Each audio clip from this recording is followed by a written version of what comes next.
மின்சாரத்துறை அமைச்சர் நல்ல அமைச்சர் தாங்க, இளைஞர், அவரும் நல்லா தாங்க பண்ண. நீங்க தான் ஃபீஸ் கேரியர் எடுத்துன்னு போயிடுறாங்க உங்க ஆளுங்க. நாங்க என்ன பண்றதுன்னு நைட்டில் அவர் ஒரு வண்டி வச்சுக்கின்னு, ஒரு வேனை வச்சுக்கின்னு, ஜீப்பை வச்சுக்கின்னு அவர் ஜீப்லேயே போறாரு. போனா நைட்டு ஏன் கரண்ட் இல்லைன்னு உட்காருங்க சார். நீங்க உட்காருங்க. இல்ல நீங்க உங்களையும் அண்ணனை சொன்னேன். உருக்கமான ஒரு நிகழ்வு. ஆமா, அமைதியா இருக்கு. உங்களை சொல்லல, சட்டமன்ற உறுப்பினரை சொல்லலண்ணே. நீங்க பேசுங்க. ஒரு ஃபீஸ் கேரியரை டக்குன்னு எடுத்துடுறாங்க. அங்கே போனால் பார்த்தா ஃபீஸ் கேரியரை காணும்னு. அதனால் நான் அப்படி சொன்னேன். நீங்கள் அதை தவறுதலாக எடுத்துக்கொள்ள வேண்டாம். ஆகவே மாண்பு பேரவைத் தலைவர் அவர்களே, உங்களுக்கு என்னுடைய மனமார்ந்த நன்றியை நான் தெரிவிச்சுக்கினேன். நேரத்தின் அருமை கருதி அறிவிப்புகளின் தலைப்புகளை மட்டும் இந்த மாமன்றத்தில் படிக்கிறேன். அனைத்தையும் படித்ததாக கருதி அவை குறிப்பில் ஏற்றிக்கொள்ளுமாறு பணிவன்புடன் கேட்டுக்கொள்கிறேன். அவ்வளோதான். எல்லாத்தையும் படிச்சிருவானே இல்லை, தலைப்பு மட்டும் படிச்சிருவோம். தலைப்பில் இருக்கு, படிச்சுதா போதுமா? ஒரு அஞ்சஞ்சாவது ஏன்னா போதுமாண்ணா? ஒரு அஞ்சஞ்சாவது ஒன்றுத்துக்கு படிச்சிட்றேண்ணா. ஒரு அஞ்சு உண்மையானவர்கள் எல்லோரும் எங்களுடன் இருக்கிறார்கள் என்பதை இந்த நேரத்தில் தெரிவிச்சுக்கிறேன். அவர் வெங்கட் சார் ரொம்ப காலமாக ட்ரெஷரராக நம்ம எங்களுடைய தலைவரோடு இருந்தார். இன்றைக்கி அவருக்கும் இன்றைக்கி சீட்டு கொடுத்து இன்றைக்கி ஒரு சட்டமன்ற உறுப்பினராக இருக்கிறாரு. இங்கே இருக்கிற பின்னாடி அமைச்சர்கள் எல்லாருமே நீங்கள் பார்த்தீங்கன்னா எல்லாருமே ரசிகர் மன்றத்திலேருந்து தான் நாங்கள் எல்லாமே வந்தோம். ரசிகர் மன்றத்துலேருந்து நற்பணி மன்றம் எல்லாமே 28-29 வருஷமாக இருந்தோம்.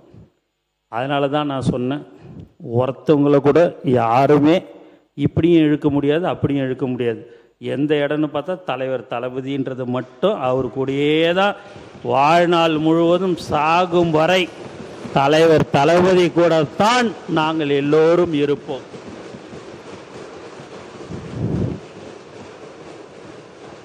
அதெல்லாம் நம்ம அதை யாரையும் நாங்கள் குற்றமாக சொல்லலை.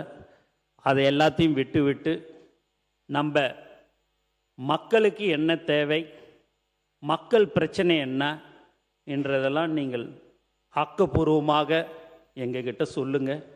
நாங்கள் எல்லாமே உங்களுக்கு செஞ்சு தர மீண்டும் நான் சொல்லிக்கொள்வது எல்லாம் இதுதான். ஏன் அப்படின்னு பார்த்தீங்க அப்படின்னா, திடீர்னு ஒரு நாள் இன்றைக்கி இவங்ககிட்ட பேசுனாங்க, அவங்ககிட்ட பேசுனாங்க, யாருக்கிட்ட என்ன பேசுனாலும் சரிதான். ஒருத்தவங்க கூட இந்த பக்கமும் அந்த பக்கமும் வரவே மாட்டாங்க. அதில் திட்டவட்டமாக சொல்லிடுறேன். ஏன்னா எல்லாருமே இங்கே நீங்கள் பேசுனதுக்கு குடிநீரை பற்றி இன்றைக்கி எல்லாருமே பேசுனாங்க. அம்மா பார்த்திங்கன்னா ரொம்ப தெளிவாக ரத்தன சுருக்கமாக ரொம்ப அழகாக அவங்க அந்த தருமபுரி மாவட்டத்தில் எங்கெங்கெல்லாம் எப்படி அந்த திட்டங்கள் வரணுன்றதெல்லாமே உண்மையாகவே அவங்க வந்து சொன்னாங்க. அது ஒரு கமிட்டி மாதிரியே போட்டுமா மாண்பு முதலமைச்சர் அவர்கிட்ட கலந்து பேசி, நீங்கள் நீர்வளத்தில் யார் யாருக்கெல்லாம் கிராமத்தில் தடுப்பணை கட்டணும், எதையெல்லாம் நீங்கள் சொல்கிறீங்களோ மாதத்துக்கு ஒரு தடவை என்னுடைய துறையில் உங்கள் சட்டமன்ற உறுப்பினர் அனைவரையும் அழைத்து அதற்கு என்னென்ன தீர்வுன்னு, ஏன்னா சட்டசபையில் நம்ம சொல்லி பேசிட்டு நம்ம பாட்டுன்னு போயிடுறோம், நீங்களும் நன்றின்னு சொல்லிட்டு போயிடுவீங்க. அடுத்த 6 மாதம் 7 மாதம் கழிச்சு வரும்போது நீங்கள் அதை கேட்க பண்ணும்போது, நீ அன்னைக்கு சொன்னியே நீ செஞ்சியா அப்படின்னு சொன்னால் சொல்கிறத வந்து கண்டிப்பாக செய்யணும். இல்லைன்னா எங்களுடைய முதலமைச்சர் கண்டிப்பாக எங்களை கண்டிச்சிருவார். அதனால் நீங்கள் அந்த மாதம் அந்த சட்டமன்ற உறுப்பினர் நாங்கள் அழைக்கிறேன். நீங்கள் அந்த கூட்டத்தில் கலந்துக்குங்க. கலந்து உங்களுக்கு என்ன தேவைகளோ அங்கே சம்பந்தப்பட்ட அதிகாரிகளை வைத்து அதற்கு உடனடியாக அந்த இடத்துலையே தீர்வு காணுவதற்குண்டான ஏற்பாடுகள் மாண்பு முதலமைச்சர் அவர்களின் அறிவுறுத்தலின்படி செய்து தரப்படும் என்று நான் உங்களோட சட்டமன்ற உறுப்பினர்களுக்கு நான் பணியுடன் தெரிவித்துக் கொள்கிறேன்.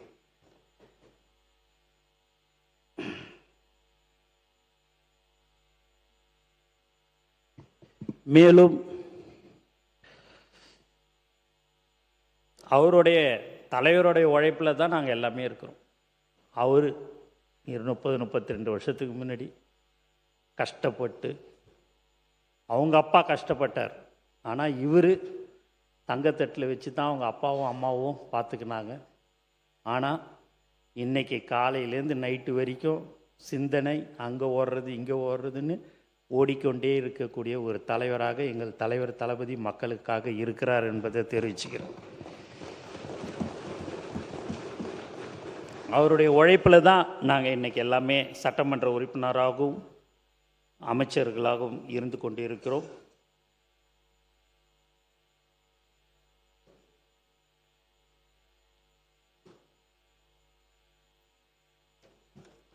அதனால் இந்த மாதிரியான ஒரு வாய்ப்பை சபாநாயகர் எனக்கு கொடுத்தாரு. சரி, ஏதாவது சொல்லி பெல் அடிப்பாரான்னு பார்த்தேன்.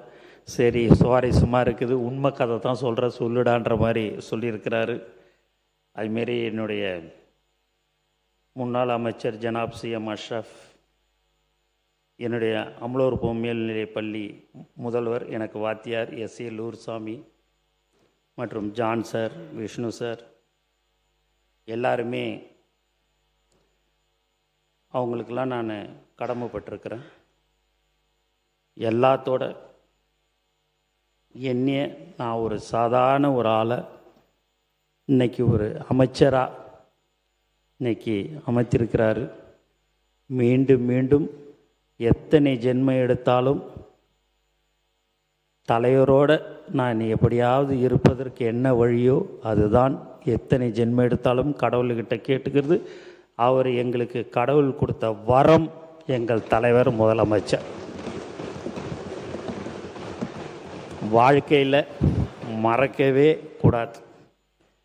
இந்த மாதிரியான ஒரு நல்ல மனிதர், அமைதியானவர், எந்த ஒரு விஷயத்தை சொன்னாலும் ரொம்ப அழகாக கேட்டுக்கின்னு அது செய்யக்கூடிய ஒரு நல்ல மனிதர் எனக்கு இந்த வாய்ப்பை கொடுத்துருக்கிறாரு. அதனால் நாங்கள் யாரும் மீண்டும் ஒரு முறை நாங்கள் சொல்லிக்கொள்ள ஆசைப்படுகிறோம். நான் யாரையும் குற்றச்சாட்டாகவோ யாருடைய மனதை புண்படுத்தும்படியோ நான் சொல்லவில்லை. நாங்கள் யாரும் தவறு செய்ய மாட்டோம் என்பதை மீண்டும் மீண்டும் இந்த அவையில் நாங்கள் தெரிவித்துக் கொள்கிறோம். எங்கள் முதலமைச்சர் எங்களை அப்படித்தான் வழிநடத்தியிருக்கிறார் என்பதை தெரிவித்துக்கொண்டு, எனக்கு